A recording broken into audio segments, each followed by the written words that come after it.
很多朋友生活中都有跟风买东西的习惯，如果是小件物品，决策失误也没啥，要么退货，要么损失点小钱。但如果是买家具、家电这类的大件物品，劝你要谨慎，因为一旦发现不好用，那就是进退两难，退货麻烦，运费高，放在家里占地又吃灰，就算想扔都嫌麻烦。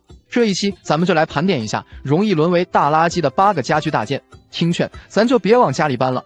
1. 上翻式梳妆台，爱美之心人皆有之，很多女孩子在装修新家时，都会在卧室的角落里给自己安排一个梳妆台，来弥补以前没有专门化妆地方的遗憾。但实际上大多数的梳妆台都超级难用，特别是上翻式的，坐着化妆看不清不说，腿还伸展不开，那叫一个不舒服。而且每次使用前还得把堆在上面的物品挪空，麻烦得很。更关键是化妆时手臂还没有支撑点，遭罪又心累。久而久之才发现，还不如去卫生间镜子前化妆来的省事和舒心。结果花大价钱搬回家的梳妆台就沦落为食之无味，扔掉可惜的生活家居大垃圾。2. 床尾凳，和梳妆台一样没用的，还有一个堪称卧室空间杀手的床尾凳，常年霸榜鸡肋家具榜首。很多朋友买它之前都幻想着可以用来放置脱换下来的衣服，坐在上面换鞋也很方便，但事实上这就是个伪需求。等到实际入住后才发现，对它的利用率根本不高，甚至是几乎为零。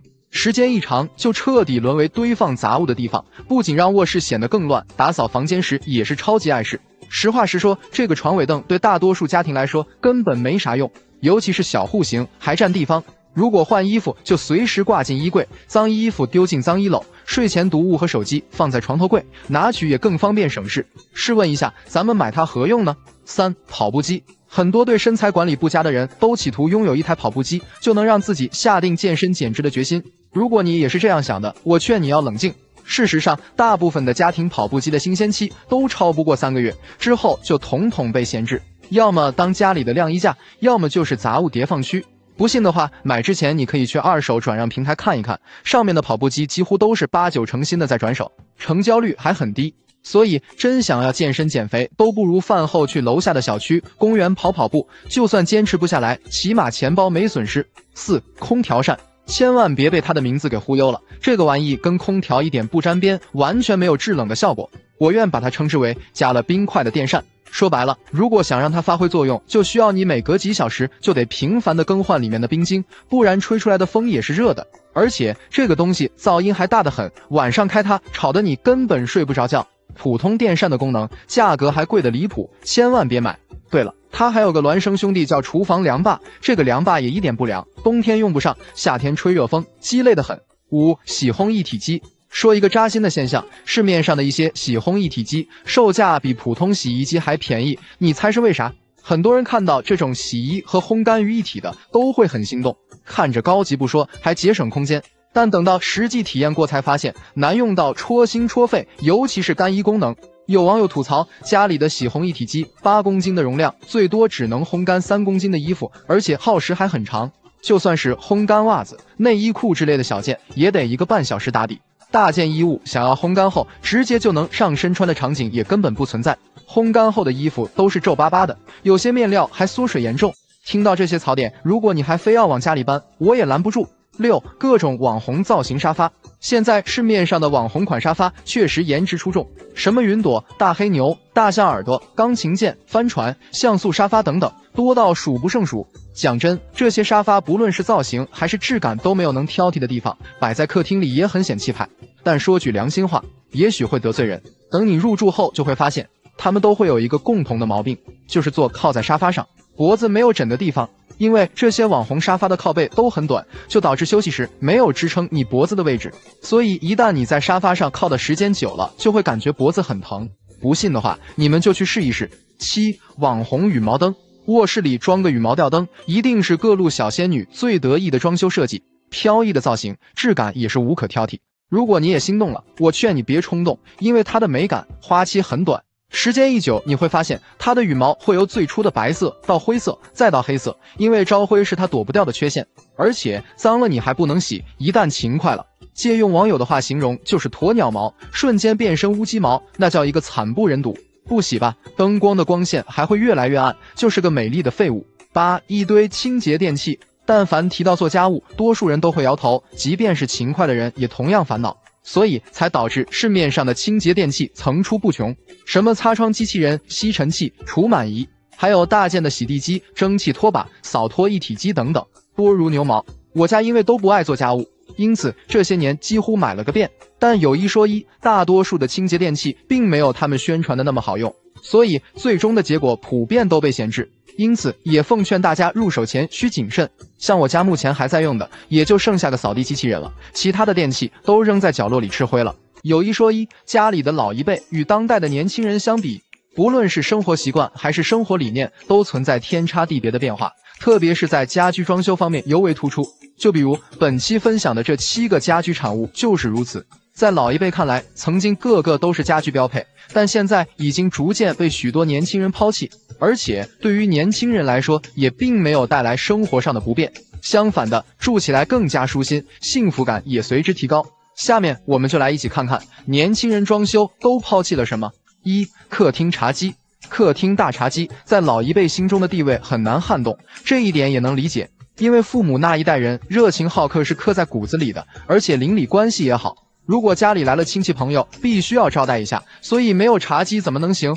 但反观现在的年轻人，交际圈都比较窄，尤其是入住新房，街坊邻居几乎不认识，茶几对他们来说形同鸡肋。尤其是那种储物式的大茶几，不仅笨重碍事，还显得空间小，所以茶几被年轻人所抛弃，也在情理之中。取而代之的是铺上大地毯，平时休闲娱乐的空间也直接翻倍。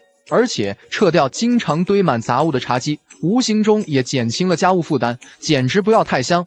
2. 阳台晾衣架。在老一辈的眼里，家里阳台的主要功能就是用来晾晒衣服和收纳杂物，所以阳台不装晾衣架根本不行，平时洗的衣服去哪里晾晒呢？但是对于年轻人来说，阳台用来晾晒衣服不仅丑，而且还浪费空间，所以很多年轻人在装修之初就选择把客厅阳台直接打通，目的是把阳台改造成休闲区域，闲暇之际用来喝茶、读书和运动。对于如何解决衣服晾晒问题，在年轻人这里也根本不是啥问题，完全可以装一台独立的烘干机，彻底解放阳台。3. 传统门锁。以前装修智能锁还没有普及，记得家里的老一辈出门最担心的就是忘带钥匙，钥匙不小心遗落在家里，就意味着进不了家门，只能等其他成员回家，或者叫人上门撬锁。而现在的年轻人装修，智能门锁几乎是标配，也不再有出门忘带钥匙的烦恼。智能指纹锁的多种开锁方式也确实方便，刷脸、指纹、密码统统可以解锁进家门。即便是长辈和亲戚临时来访，自己不在家里，也无需等待，直接告诉临时密码就能进门，体验感简直不要太好。4. 消毒柜。厨房消毒柜曾经也是厨房标配的大家电之一，对于老一辈来说也非常的实用，平时能给餐具碗筷消毒，还能充当碗柜用。但在年轻人眼中，消毒柜就很鸡肋，因为功能太单一，标配的紫外线除菌方式消毒效果也不理想，所以自然会被年轻人所抛弃。现在的年轻人装修更喜欢一步到位装一台洗碗机，洗碗机不仅能洗餐具，同时还自带消毒杀菌功能，关键是还能存储碗筷，比消毒柜实用太多，没有理由不去更新换代。5. 纯实木地板。过去装修，但凡家里有条件的，地面都会选择铺纯实木地板，因为在老一辈心中，原木地板才是真材实料，颜值高、环保、上档次，更是装修品质和品味的象征。而现在的年轻人装修，大多数都抛弃了纯实木地板，在我看来，价格贵不是主要原因，毕竟现如今有经济实力的年轻人也不在少数。其实主要还是因为纯实木地板不太符合当代年轻人的审美，花纹老气，颜色和样式选择也少，而且纯实木地板的日常保养也麻烦，环境太干燥不行，地板容易缩缝开裂，太潮湿的话也不行，地板又容易起翘起拱，总之既娇贵又难伺候。现在的年轻人更愿意选择大尺寸瓷砖或是木纹砖，与传统的实木地板相比，耐造好打理，价格便宜，款式选择性还多。6. 卧室床头电视。老一辈的卧室里一般在床头都会挂一台电视机，因为老一辈的娱乐活动比较单一，睡觉前躺在床上看电视也是他们最大的爱好。但是现在年轻人的生活方式完全变了，电视已经不再是他们的主要娱乐工具，现在的年轻人更愿意刷短视频、玩游戏，即便有些年轻人喜欢追剧、看电影，也不再选择在卧室装电视了，取而代之的是家庭投影仪。在年轻人看来，投影仪的屏幕更大，追剧看大片更爽。而且与传统电视相比，投影仪也更加小巧，不占用空间，移动也方便，放在卧室里，对于装修布局和摆放丝毫不受影响。7. 拖把池。以前装修房子，家家都会在阳台或者卫生间选择安装一个拖把池，拖把池的作用也是显而易见的。对于老一辈来说，涮拖把、洗抹布都非常方便。但现在的年轻人很少有人还愿意手动去干家务，只要是能代替自己做家务的智能工具，都会给你安排上，什么吸尘器、扫地机器人、洗地机等，一样不少。新式的智能清洁电器也确实方便省心，比如下班回到家想清洁地面，只要躺在沙发上，动手指连接手机，就能操控扫拖机器人工作，边吸边拖，那清洁效果、干净程度一点不比手动拖地差。关键是它还能实现自动上下水，连更换废水的问题都解决了。当然了，对于年轻人抛弃的家居产物，其实也并不代表毫无用处，只是他们的生活习惯以及家居装修观念已经和老一辈人截然不同，所以没有绝对的对和错，只要适合自己的生活方式，就是最好的选择。